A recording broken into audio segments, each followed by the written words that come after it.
ஒவ்வொருத்தங்க கிட்ட கையேந்தி பிச்சை எடுத்து வாழற ஒரு வாழ்க்கையை உங்க அம்மாவுக்காக 48 நாள் ஒரு மண்டலம் வாழ முடியுமா?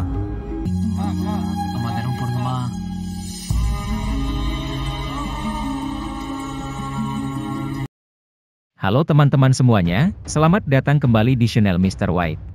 Di video kali ini saya akan menceritakan alur film yang berkisah tentang kasih sayang seorang anak kepada ibunya. Film yang dirilis pada tahun 2016 ini sempat menggemparkan perfilman India karena ceritanya yang sangat tidak biasa. Ada seorang pria yang sangat kaya alias konglomerat yang melakukan sumpah menjadi pengemis selama 48 hari. Ini dilakukan demi menyembuhkan ibunya, yang sudah lama tidak sadarkan diri, karena mengalami kecelakaan di bagian kepala. Film ini diangkat berdasarkan kisah nyata, yang pernah terjadi di India beberapa tahun silam. Namun, si sutradara merahasiakan identitas orang yang melakukannya, karena permintaan dari orang itu sendiri. Gak perlu lama-lama lagi, ini dia alur ceritanya. Cerita film ini mengambil tempat di daerah bernama Tirupur, daerah yang berada di negara bagian Tamil Nadu, India. Di awal film, kita akan langsung ketemu sama si pemeran utama, yang baru aja pulang dari luar negeri. Orang tersebut bernama Arul. Arul adalah anak dari seorang wanita bernama Bufa, wanita yang memiliki pabrik pemintalan terbesar di daerah itu. Ayah Arul sendiri telah meninggal saat dia masih kecil, dan ibunya lah yang seorang diri membesarkannya. Karena tahu pengorbanan ibunya sangat besar, Arul tidak pernah sekalipun melawan, dan selalu nurut apapun yang dibilang ibunya. Arul selama ini sekolah di luar negeri. Setelah lulus, ibunya meminta dia kembali ke India, untuk menyerahkan tanggung jawab pabrik kepada Arul. Dengan didampingi oleh 4 orang pengawal, Arul diantar ke pabrik menggunakan mobil mewah. Sesampainya di sana, dia sudah disambut oleh ribuan pekerja pabrik. Ibunya kemudian memberitahu kalau anaknya akan menjadi pemimpin baru, dan mereka pun langsung menyambut meriah hal tersebut.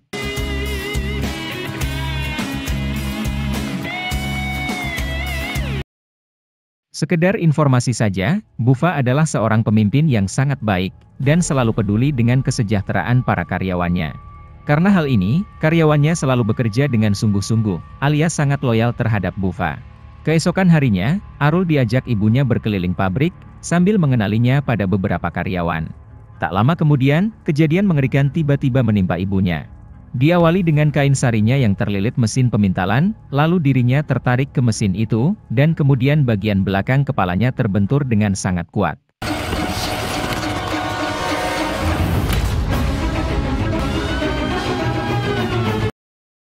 Seketika itu ibunya langsung tidak sadarkan diri, dengan darah yang sudah berceceran di lantai. Arul lalu membawa ibunya ke rumah sakit asing, dengan harapan ibunya bisa mendapat perawatan yang lebih baik. Berbagai perawatan canggih sudah dilakukan, dokter dari luar negeri pun sudah didatangkan, tapi ibunya belum juga sadarkan diri. Singkat cerita, 6 bulan pun sudah berlalu. Karena tidak ada kemajuan apapun, Arul kemudian membawa ibunya untuk menjalani pengobatan tradisional. Di tempat yang berada di daerah pegunungan itu, ibunya mendapat perawatan khas dari India. Namun, di sini juga sama seperti di rumah sakit. Hampir 2 bulan dirawat, tidak ada tanda-tanda ibunya bakal sadar. Bahkan si tabib menyuruh Arul untuk membawa ibunya pulang, karena kondisi ibunya semakin memburuk. Menurutnya, kemungkinan ibunya akan meninggal beberapa hari lagi. Arul yang tidak tahu harus berbuat apa lagi, kemudian duduk di bawah pohon sambil merenung. Dia masih tidak menyangka, kalau ibunya harus mengalami hal seperti itu. Tak berselang lama, ada seorang Brahmana yang memanggilnya dari jauh. Karena tidak kenal dengan orang itu, Arul tidak memperdulikan panggilannya. Si Brahmana kemudian mendatanginya, sembari menarik dia menjauh dari pohon. Hanya berselang beberapa detik, tiba-tiba salah satu batang pohon jatuh dengan sendirinya.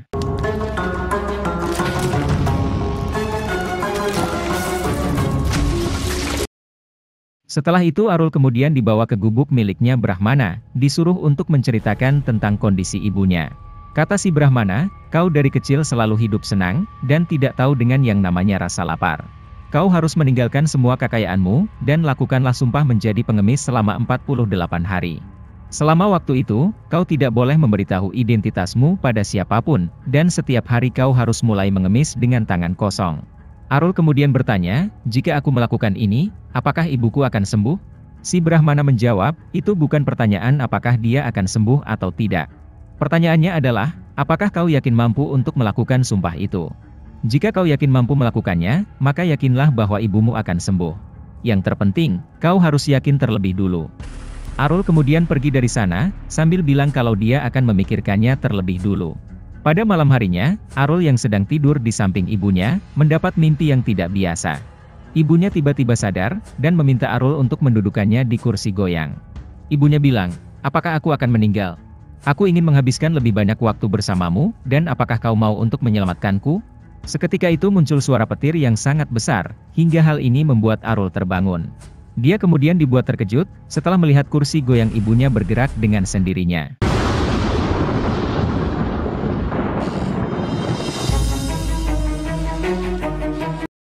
Setelah mengalami kejadian yang mengejutkan itu, Arul tidak berpikir dua kali untuk melakukan sumpah. Arul bilang pada sekretarisnya yang bernama Rajesh, kalau dia akan pergi selama 48 hari. Namun dia tidak bilang alasan kenapa dia pergi. Kalau ada yang tanya, bilang saja dia pergi ke luar negeri. Arul lalu menyerahkan tanggung jawab pabrik kepada Rajesh, karena Rajesh adalah satu-satunya orang yang bisa dipercayainya. Tak lama kemudian, datang pamannya Arul yang juga memiliki pabrik pemintalan bernama Avinasi. Avinasi sangat iri dengan Arul dan ibunya, karena pabrik miliknya tidak sehebat seperti mereka. Selain itu, dia merupakan orang yang sangat pelit, atau bisa dibilang sangat terobsesi dengan uang. Saking terobsesinya, mau tidur pun dia harus mendengar suara uang terlebih dulu. Adapun alasan Avanasi menjumpai Arul, adalah untuk memberitahu kalau dua pabrik Arul mengalami penurunan produktivitas. Ini lantaran Arul sibuk mengurus ibunya, jadi dia tidak fokus dengan kedua pabriknya itu. Dengan piciknya, Avinasi kemudian menyuruh Arul untuk menjual pabriknya, kalau Arul sudah tidak bisa mengurusnya lagi. Tanpa diduga-duga ternyata Arul menyetujuinya. Dia menyuruh Rajesh bekerja sama dengan Avinasi, mencari pembeli yang cocok untuk kedua pabriknya. Sebelum pergi untuk melakukan sumpahnya, Arul terlebih dulu menjumpai ibunya untuk berpamitan.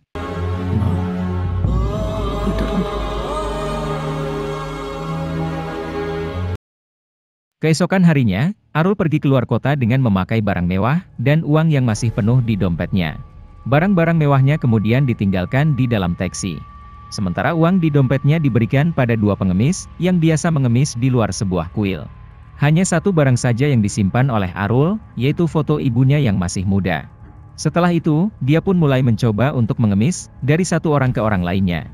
Awalnya Arul tidak tahu cara untuk mengemis. Bahkan dia sempat dipukuli beberapa kali, karena dia kelihatan sehat tapi kenapa jadi pengemis.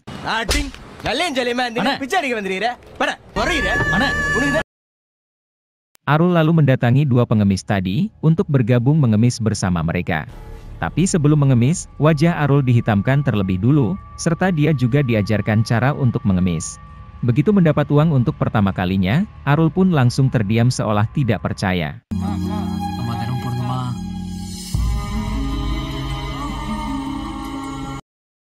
Mulai dari saat itu, Arul terus mengemis bersama mereka, bahkan dia juga tinggal bersama mereka di trotoar. Hari demi hari pun dijalani Arul, dengan berbagai suka dan duka seperti para pengemis lainnya. Uang yang didapatnya hari ini, sebagian akan digunakan untuk makan, dan sebagian akan dimasukkan ke kotak amal kuil. Pokoknya, sebelum mulai mengemis, dia harus menghabiskan semua uangnya terlebih dulu. Dia harus memulai dengan tangan kosong, seperti pesan yang disampaikan Brahmana tadi. Agar tidak lupa sudah berapa hari menjadi pengemis, Arul membuat semacam kalender di dinding, dan mencoret hari demi hari yang sudah dijalaninya.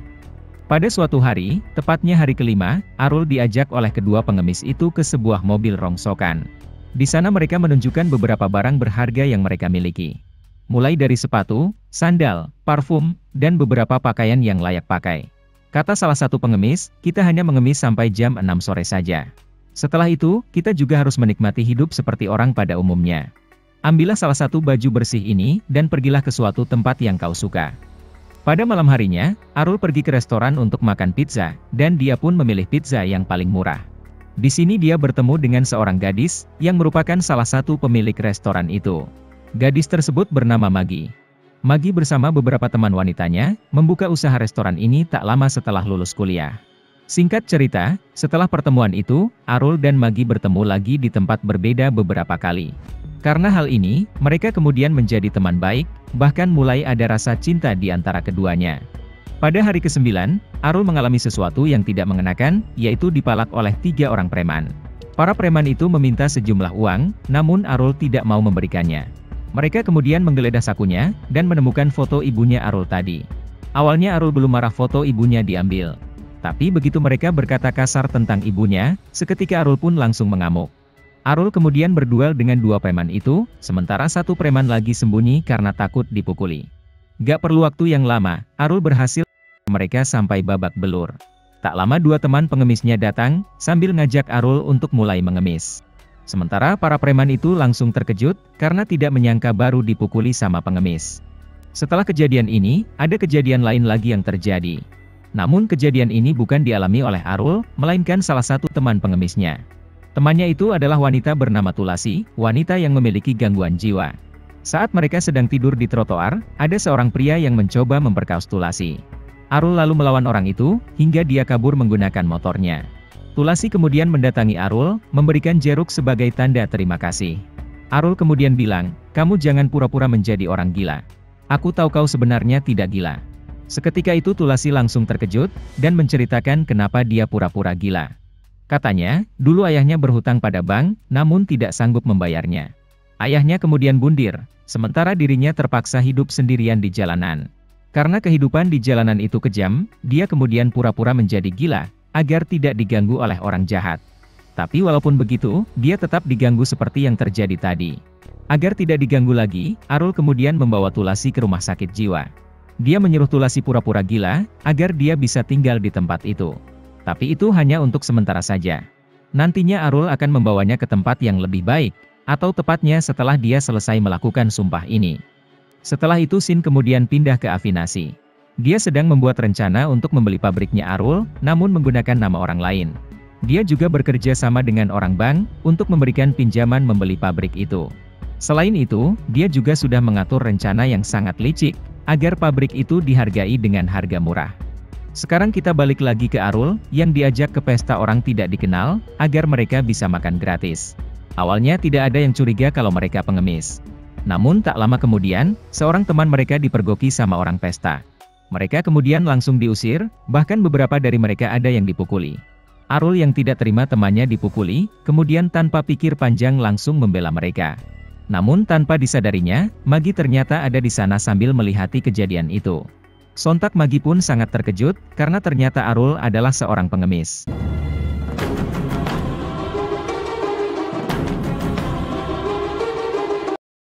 Tak lama setelah kejadian itu, ada sekelompok orang yang memukuli Arul, dan kemudian membawanya ke suatu tempat. Ternyata, mereka adalah para preman yang dipukuli Arul tadi. Mereka memanggil temannya serta bosnya bernama Riktu, untuk membalas dendam karena tadi dipukuli. Riktu yang berpikir Arul bisa dikalahkan dengan mudah, malah dipukuli sampai babak belur. Setelah memukuli Riktu, Arul kemudian pergi dari sana, sementara anak buahnya tidak berani melakukan apapun. Singkat cerita, tidak terasa 30 hari pun sudah berlalu. Banyak hal yang sudah dialami oleh Arul, yang sebelumnya tidak pernah dialaminya. Hal ini pun membuatnya sadar, kalau kehidupan seorang pengemis itu sangatlah berat. Walaupun begitu, mereka sesama pengemis selalu peduli satu sama lain, dengan segala keterbatasan yang mereka miliki. Saat Arul sedang bersantai setelah pulang mengemis, dia melihat berita di televisi, mengenai perayaan keagamaan di sebuah daerah. Banyak orang datang untuk berdoa, dan ada juga yang melakukan sumpah agar keinginannya bisa terwujud. Dari banyaknya orang-orang itu, ada para pekerja pabriknya Arul yang semuanya wanita, melakukan sumpah untuk kesembuhan ibunya Arul. Sementara para pekerja pria tetap bekerja, bahkan mereka tidak pernah libur satu hari pun.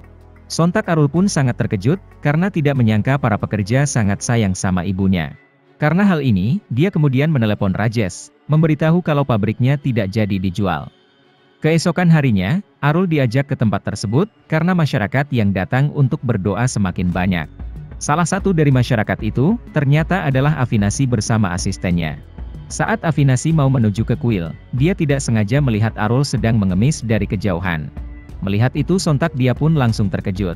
Namun bukan itu saja yang membuatnya terkejut. Tak lama kemudian, dia diberitahu kalau Arul tidak jadi menjual pabriknya. Afinasi kemudian mencari Arul, namun tidak ketemu karena tempat tersebut sangatlah ramai. Dia lalu bertanya sama asistennya, apa yang menyebabkan miliarder seperti Arul mau menjadi pengemis.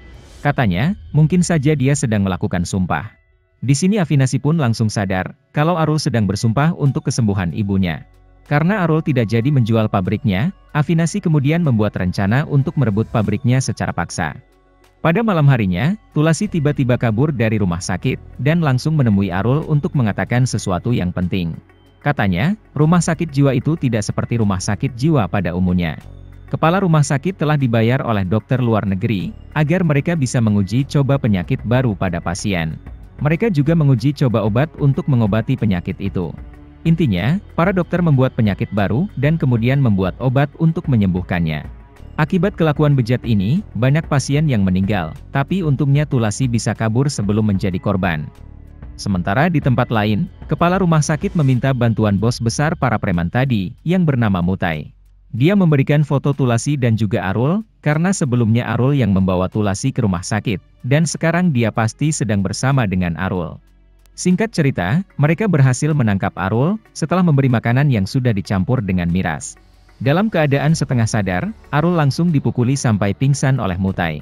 Mutai lalu menyuruh anak buahnya mengikat Arul, dan setelah nantinya dia sadar, tanyakan di mana keberadaan Tulasi. Keesokan harinya, Arul berhasil kabur setelah membuka ikatan tangannya, dan kemudian memukuli beberapa anggotanya Mutai. Mutai lalu menyuruh anggotanya untuk mencari Arul, namun mereka sangat kesulitan untuk mencarinya. Selain Mutai, Avinasi diam-diam juga mencari Arul dengan bertanya ke para pengemis. Namun sama juga kayak Mutai, dia juga kesulitan untuk menemukan Arul. Singkat cerita, beberapa hari pun sudah berlalu, atau tepatnya sekarang sudah hari ke-47. Keadaan Ibu Arul tidak mengalami kemajuan apapun, bahkan semakin memburuk hingga harus dibawa ke rumah sakit. Rajesh yang bingung harus mencari Arul kemana, kemudian mengingat perkataannya tentang pergi selama 48 hari. Rajesh pun kemudian sadar, kalau Arul sedang melakukan sumpah untuk kesembuhan ibunya. Dia kemudian mencari Arul ke berbagai tempat, hingga akhirnya dia berhasil menemukan Arul di bawah jembatan. Keduanya langsung terkejut satu sama lain. Arul terkejut melihat Rajesh bisa tahu keberadaannya, sementara Rajesh terkejut melihat Arul seperti ini. Rajesh menyuruh Arul untuk tidak melanjutkan ini, karena tidak ada perubahan sedikit pun pada ibunya. Dia juga bilang kalau keadaan ibunya semakin memburuk, dan sebaiknya Arul melihat ibunya sebelum terlambat. Arul yang yakin kalau ini akan berhasil, tetap akan melanjutkan menjadi pengemis.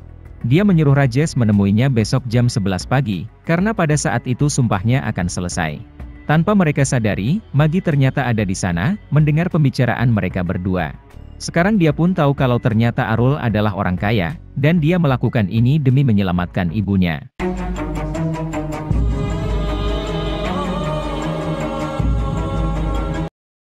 Keesokan harinya, Magi menemani Arul untuk mengemis. Ketika mengemis di stasiun kereta api, Arul diserang oleh Mutai serta anak buahnya. Kalau tadi Arul dipukuli Mutai sampai babak belur, kali ini Mutai yang dipukuli sampai memohon untuk diampuni. Arul yang sudah sangat marah, hampir saja membunuh Mutai, namun dia dicegah Magi dan seorang teman pengemisnya. Di saat Arul dan Magi mau pergi, salah seorang pengemis menggorok lehernya Magi, yang ternyata itu adalah Avinasi. Dia sebenarnya mau menggorok lehernya Arul, namun yang kena malahan Magi.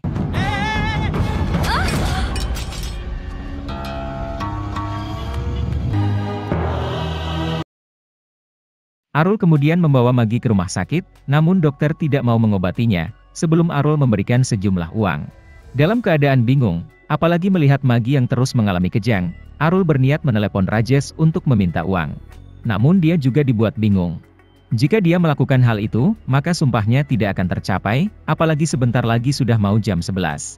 Tak lama kemudian, peristiwa yang tidak terduga tiba-tiba terjadi. Yang mana teman-teman pengemisnya datang, dan memberikan semua harta mereka untuk membantu Arul.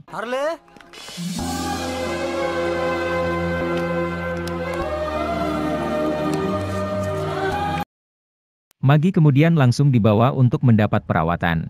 Sementara Arul yang sebentar lagi akan menyelesaikan sumpahnya, ditangkap oleh polisi karena perkelahian tadi.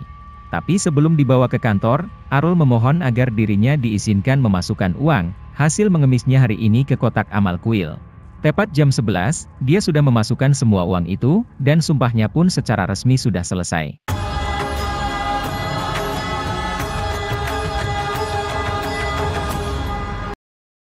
Tak lama kemudian, Rajesh datang bersama beberapa pengawal. Dia juga membawa mobil yang dilengkapi dengan kamar mandi, agar Arul bisa mandi serta mengganti pakaiannya. Polisi yang tadi mau menangkapnya, langsung terkejut karena ternyata Arul adalah seorang miliarder. Sementara di tempat lain, polisi menangkap pemilik rumah sakit jiwa, dan mereka juga menangkap Afinasi yang berusaha melarikan diri. Setelah itu, Arul kemudian pulang ke rumah untuk menemui ibunya, namun ibunya belum juga sadarkan diri. Sambil mengingat kasih sayang ibunya selama ini, Arul memohon agar ibunya sadar, sambil terus menangis tanpa henti. Tak lama kemudian, keajaiban yang sungguh luar biasa pun terjadi. Saat Arul memegang tangan ibunya, tiba-tiba tangannya bergerak perlahan. Itu artinya, Arul yakin kalau sumpah itu bisa menyembuhkan ibunya, dan itu pun sekarang menjadi kenyataan.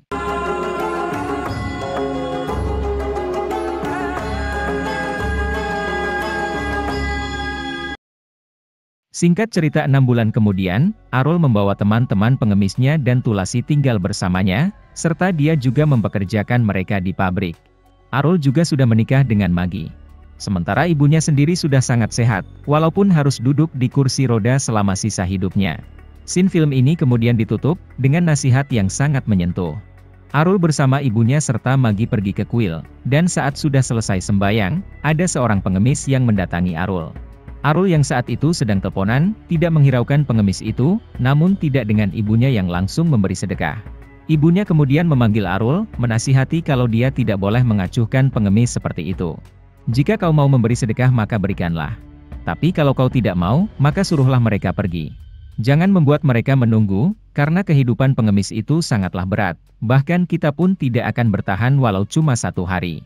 Arul kemudian meminta maaf pada ibunya, dan setelah itu film ini pun kemudian berakhir. Ma, dharma bodunga ma. Dharma bodunga tayi. Ayya, dharma bodunga. Jadi itulah alur cerita film yang sangat menyentuh, bagaimana perjuangan seorang anak yang rela menjadi pengemis untuk kesembuhan ibunya. Judul filmnya udah saya tulis, jadi kalian bisa cari filmnya kalau mau nonton. Kalau ada pertanyaan seputar video ini, kalian bisa tanya di kolom komentar. Sampai di sini dulu videonya, dan sampai jumpa lagi di video-video selanjutnya. Terima kasih sudah menonton.